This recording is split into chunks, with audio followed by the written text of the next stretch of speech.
Sorry it's been so long since I last posted. It's been a pretty rough month for me. Long story short, I got fired for being a filthy pothead. It's not exactly the life update I had planned, but here we are. It all started about a month ago. I was working on our cooling tunnel. It's basically a giant conveyor system that cools cookies before they're hand-packed or dumped into a grinder. I finished the repair, crawled out from underneath the machine, and just as I stood up, pop. Something in my left shoulder let me know it was no longer interested in participating. It hurt. I couldn't lift my arm very far. Now, I've had problems with that shoulder before, so I figured I'd do the responsible thing and have a doctor look at it. First mistake. Before I filled out the injury paperwork, I found a friend of mine in management. I asked him one question. Am I going to have to take a drug test? He thought about it for a second and said, no. There wasn't any property damage. You didn't do anything reckless. You're fine. Excellent. My second mistake was believing another human being. A few days later, I went to the clinic. The doctor looked at my shoulder, moved my arm around, gave it a poke, asked where it hurt. All very technical stuff. Everything seemed normal. Then a nurse casually pokes her head in and says, "We're going to need a urine sample." Shit. Due to a glaring lack of common sense on my part, I hadn't seen that coming.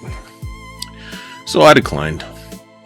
Not because I thought I could outsmart the system. Honestly, I just hadn't studied for the test. And I thought I had a choice.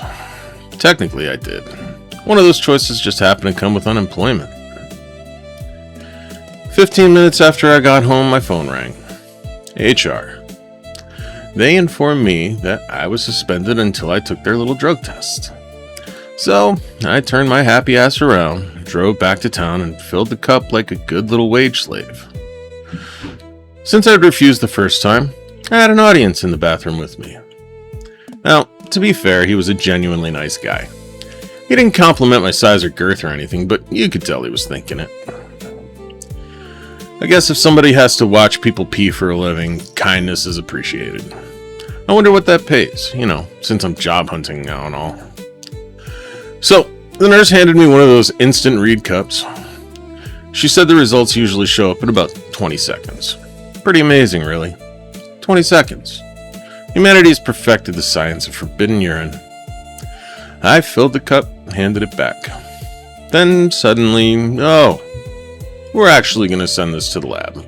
You'll probably hear something next week. Interesting. So we went from 20 seconds to a week. Funny how procedures evolve. My suspension evolved too. It started as until you take the test. Now it was until the results come back. I wasn't thrilled about that little plot twist. Then came the waiting. And waiting. And waiting. Every phone call made my stomach tighten. Every unknown number suddenly mattered. A week later, HR finally calls. They had my test results. The conversation lasted maybe a minute. No discussion, no questions, no let's talk. Just, we're terminating your employment. 3 years. Perfect attendance. No disciplinary write-ups. Good evaluations. People trusted me. I trained people, fixed machines, solved problems. Hell, I even had a prescription. Then one cup of piss pours itself into the equation, and suddenly none of that matters. Now, before anybody gets their panties in a twist, I'm not pretending I didn't know the rules. I did. I knew exactly what the policy was. I made my choice. My corporate overlords made theirs. That's not really what this is about. What it's about is whether any of this actually accomplishes what people think it accomplishes.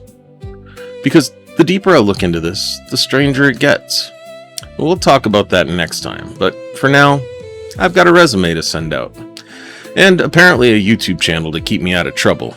Although, if history's any indication, that's probably not going to work either.